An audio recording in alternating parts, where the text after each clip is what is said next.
Dr. I already messed up. Hi, I'm Queen V. And I'm Dr. E.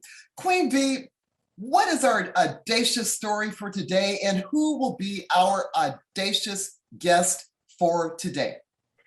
Dr. E, as you know, we have a phenomenal friend in the house to A to B podcast, and she is absolutely audaciously phenomenal. And we are speaking of Dr. Carolyn, TLC. And she is a triple threat, meaning she is a pastor, a psychologist, and a podcaster that hosts her own incredible podcast, Sacred Intelligence. So we are just so blessed to have her wealth of wisdom and her audacious story today. All right. So, Dr. TLC, tell us a little bit about yourself. Well, first and foremost, thank you to each one of you, really. I am so delighted to be a guest on your show because you're such powerhouses. And I will just briefly just tell your audience, I am a licensed psychologist that's been practicing for over 2 decades. I am an ordained minister in the Presbyterian Church. In fact, I pastor a church as well. And I do coaching around dismantling racism and coaching around manifesting your greatness into the world, because I believe that we all have a purpose. And also I'm the host of my show, Dismantling Racism, where we talk a lot about sacred intelligence, which is really our ability to go inward, to tap into that divine part of us that helps us to make really good choices that are going to manifest our greatness and the greatness of others as well. You know, Dr. TLC, I was on your show and I was delighted that I got a chance to really talk about dismantling racism and what that really meant to me in the area of academia. And so I thank you for giving me that opportunity to just really have a heartfelt conversation about something that's so important in this world. So I want to thank you. You're welcome. You're welcome. Absolutely. I concur. And I was able, through, of course, the connection with my sissy, Dr. E, and Dr. TLC, to be interviewed as well. And, you know, your topic is so amazing, but I love to hear about the woman behind the topic, because I believe there is so much to the audacity of being who you are. What would you say is the major keynote of your journey into being audaciously authentic and amazing? You know, when I think about this word audacious, I think of it as being something lifelong, to be quite honest, because I had no intentions of doing a show, a radio show on dismantling racism. But, you know, the journey has been a significant one. So if I could just go back just a little bit into my own story, when I became a psychologist, I really believed that I was doing God's work, because when you're working with other people around their mental health issues and all these other issues, because I think everybody needs a psychologist, I really believed I was serving God. And then God called me to do this work of pastoring a church. And at the time I had 2 toddlers, I had a full-time job and a private practice. And I thought, God was really funny. And truthfully, I knew long before I ever accepted that God was calling me. So at any rate, on the day that I was called or accepted this calling, if I could just give you a little of that background, I was sitting at a women's conference and this pastor was preaching, "Can you hear me now?" And it was like God just kept saying, "Can you hear me now? Can you hear me now? Can you hear me now?" And so I was like, yes. So long story short, after going in her office and sobbing, how am I going to do this? How am I going to do this? I realized that despite having the 2 children, the full-time job, part-time job, and a husband, that I needed to go ahead and go to divinity school. And I could not understand, what did God want to do with me? because again, I'm already serving God. And she simply asked when I went to this woman, she said, but what does God want to do with you with a divinity degree, with an ordination that God isn't able to do right now with you?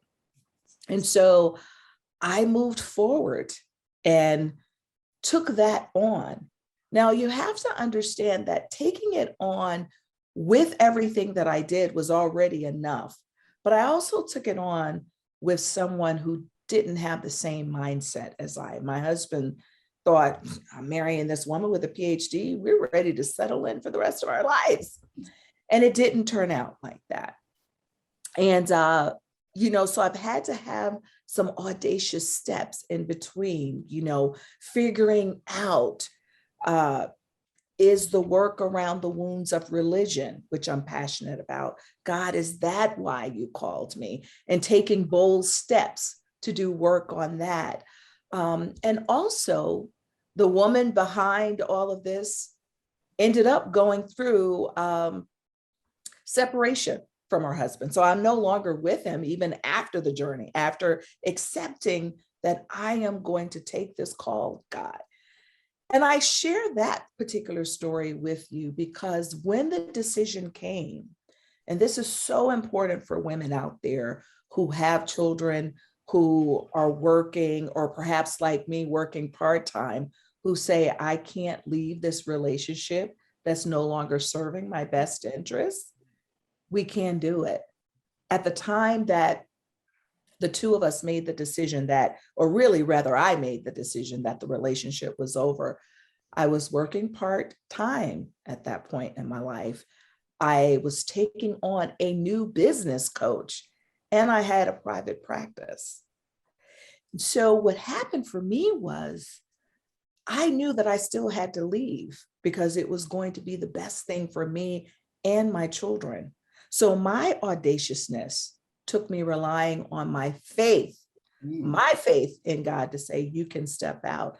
And so what I decided to do was close down my private practice, and start renting space from someone else and hiring that business coach at the same time and leaving that relationship at the same time.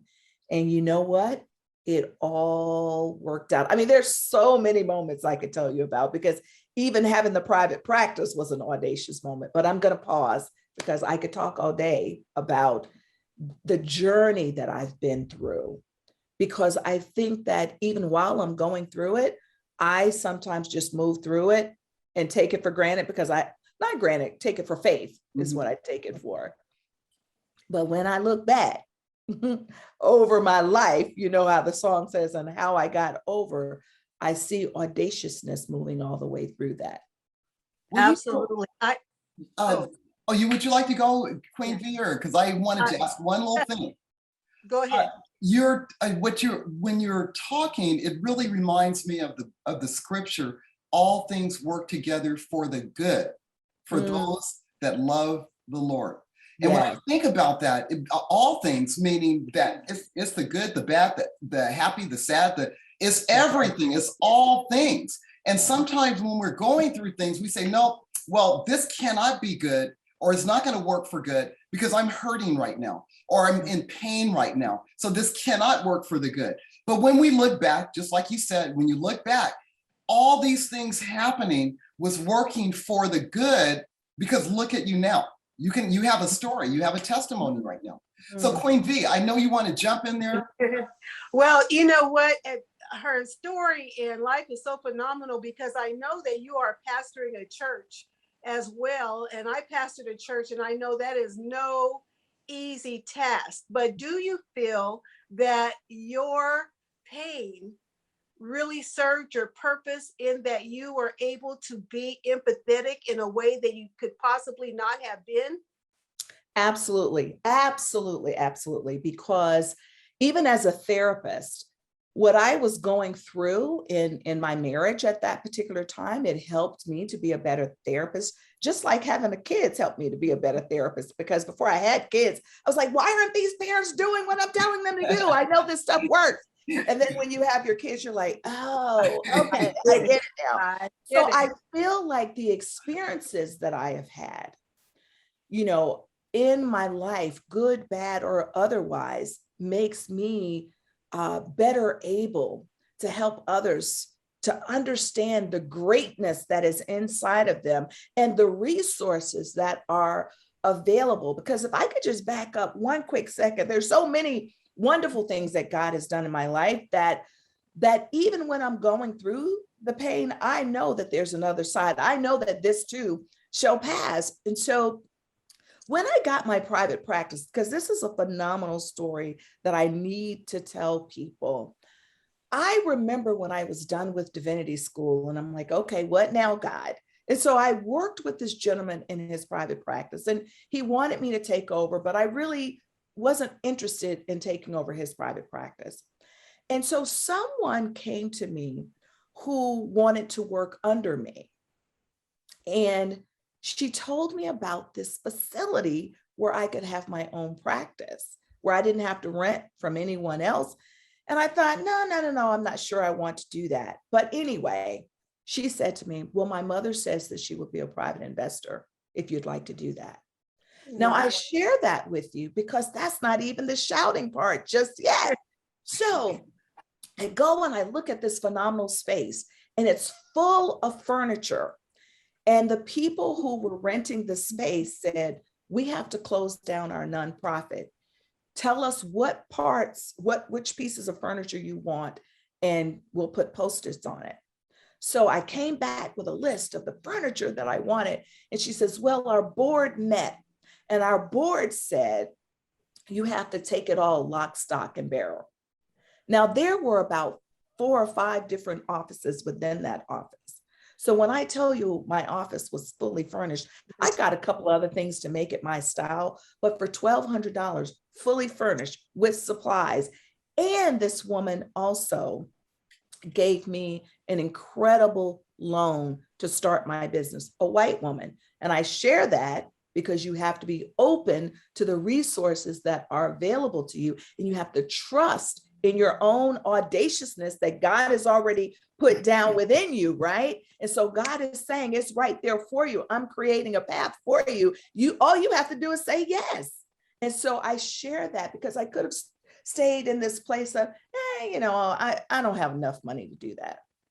But when we say yes, the pathway opens for us. So I just want to say to all of your listeners, just be bold. God's already got it solved for you. Oh, I love that. I believe that God blesses those that dare greatly. And that is our definition of audacity. Those that dare greatly, because if we could see the whole path, it wouldn't require faith, right? We have all the money, all the resources, all the connections. But I love that you are, like I said, such a force of nature. Now, what lessons have you learned personally that have impacted your life from your guests? Because I know you have, interviewed tons of people. What surprising insights did you glean from your guests?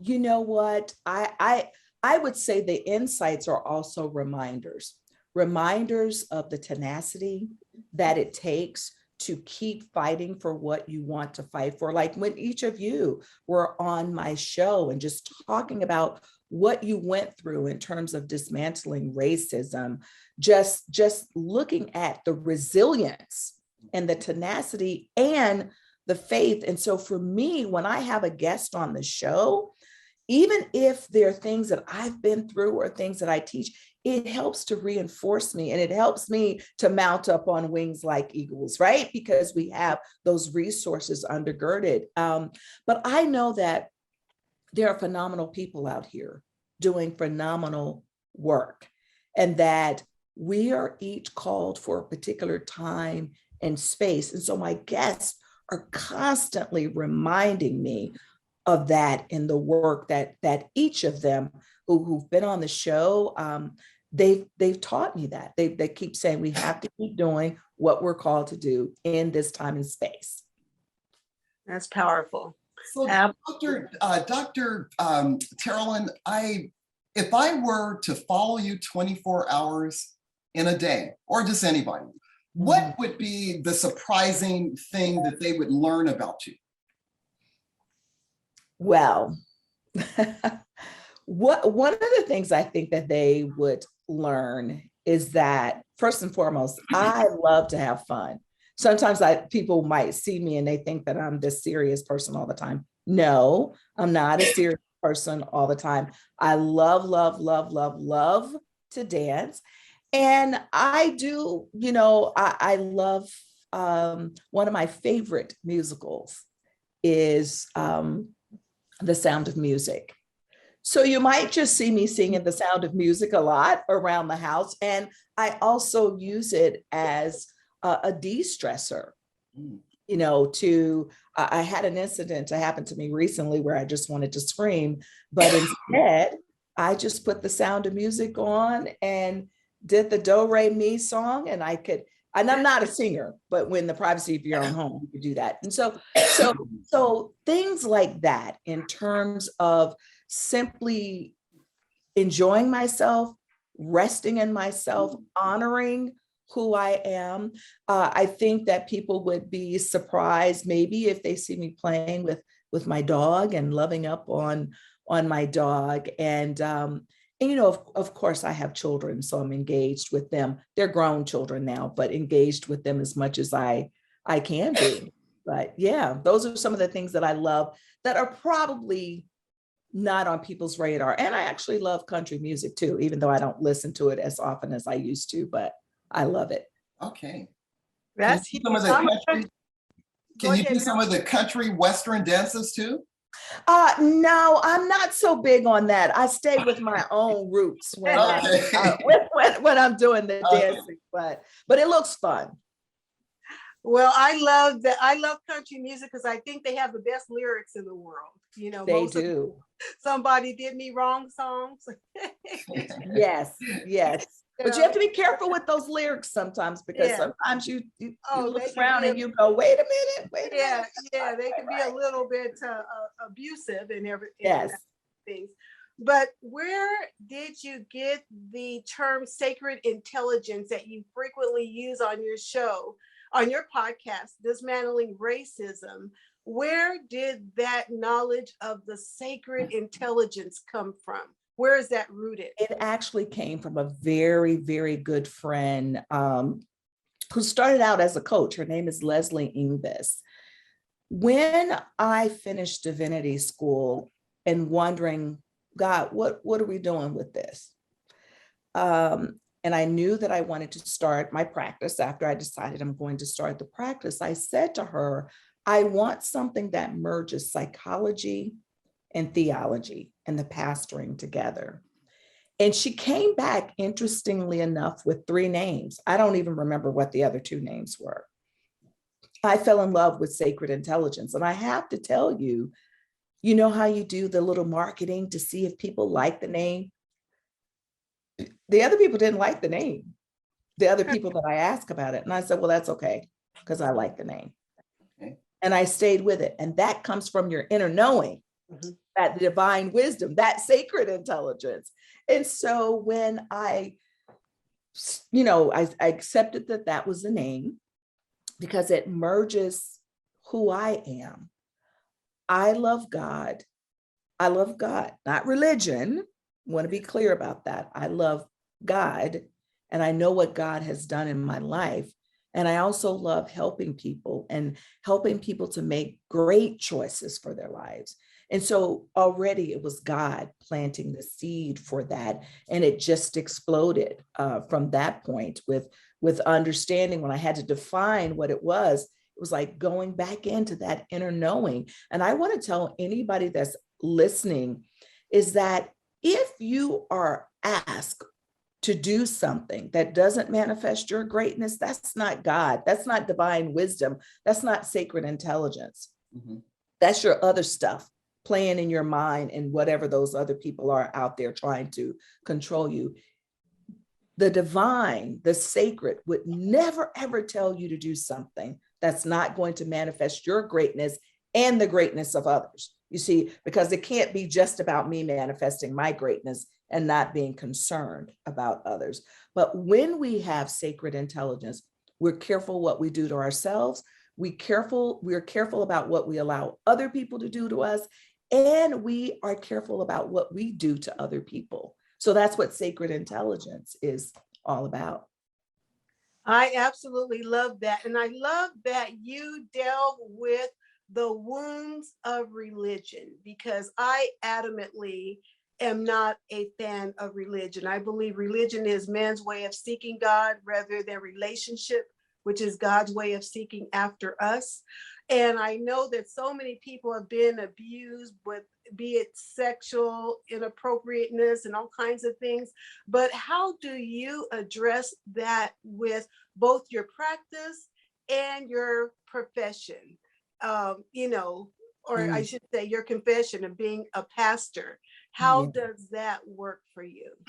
I actually call it out.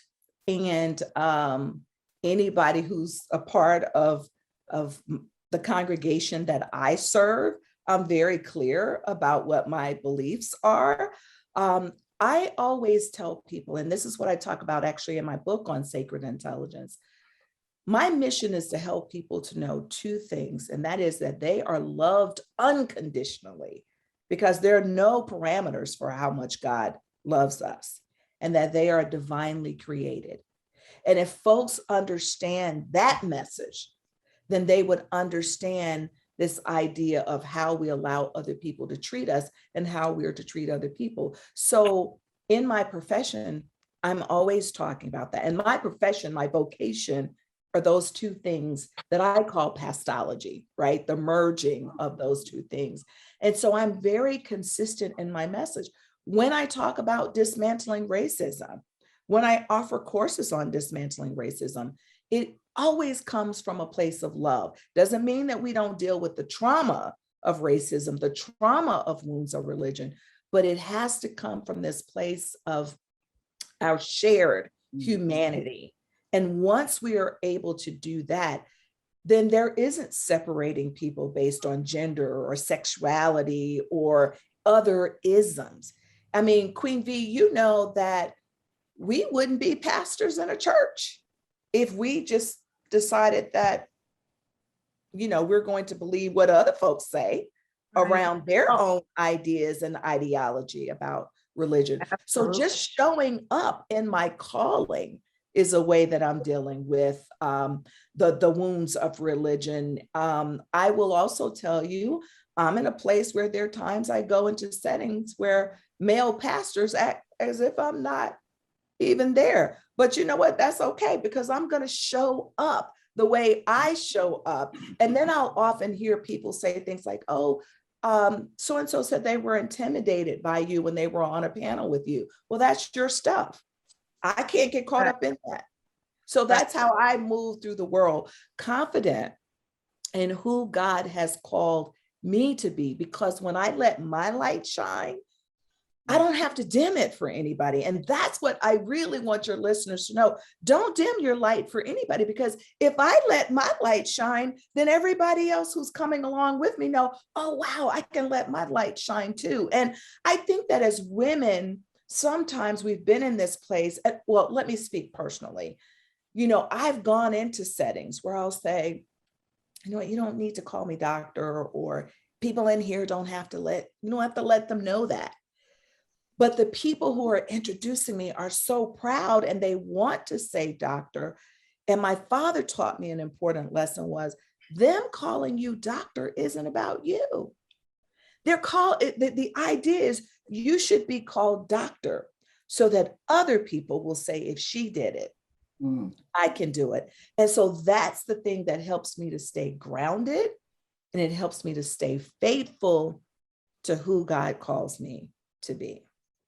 So, Dr. Terrellin, you've mentioned a lot of things about how you really protect your mind, body, and spirit.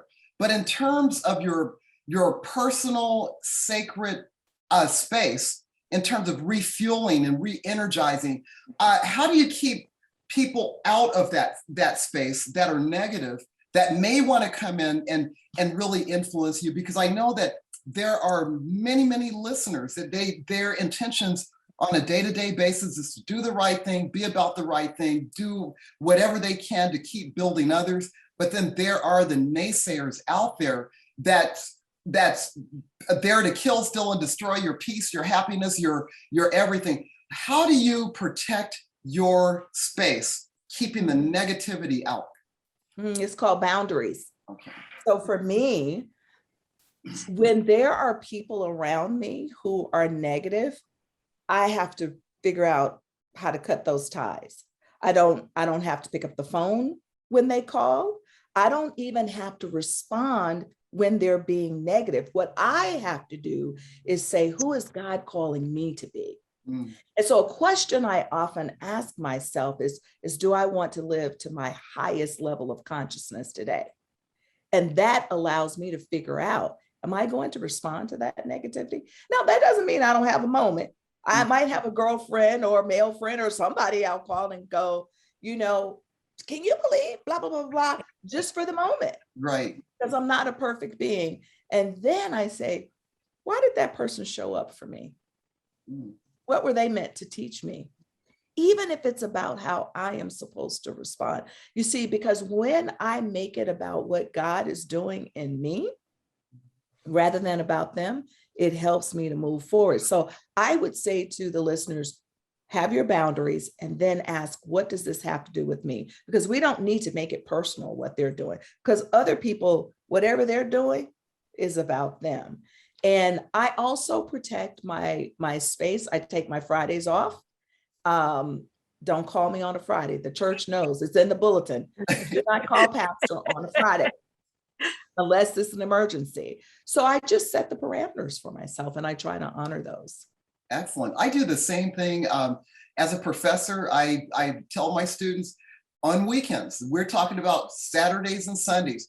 If you should text me, email me, or anything else, I promise I'll get back to you on Monday or Tuesday, but not on Friday, not on Saturday or Sunday at 2 a.m. Oftentimes people think because of technology, they may have an epiphany and decide, oh, I'm just going to contact my professor at 3 a.m. and I think that this is a good time, we could talk or whatever. It's like, excuse me, no, you're right. You have to set your boundaries. Having said that, I think it's time for us to get ready to wrap it up. But Queen V, what other question that would you have for Dr. Carolyn before we wrap it up and let her have the final words? Well, Dr. Carolyn, I love that even with the dismantling racism, that you don't make it personal. It's not an us or versus them. It is a construct of the society that we live in. And being in that space, you're able to still be very inclusive of everyone. And I love that because, as you know, when I went home to Kentucky and the whole story that we had on my interview, I was expecting to have an adversarial relationship with the people that brought our land. And as it turned out, they turned out to be allies and really wonderful people. So what would you say should be the mindset for us in dismantling racism, but not dismantling people? I would say to have the goal of healing and reconciliation and being a bridge. So don't assume that people are going to respond to you in a certain manner.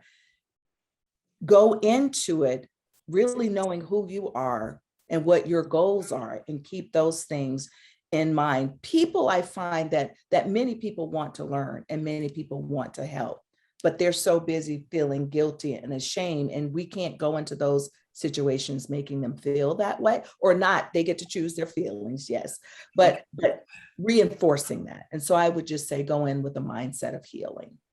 Wonderful, wonderful. Wow, this was amazing. I mean, this time just rolled by so fast.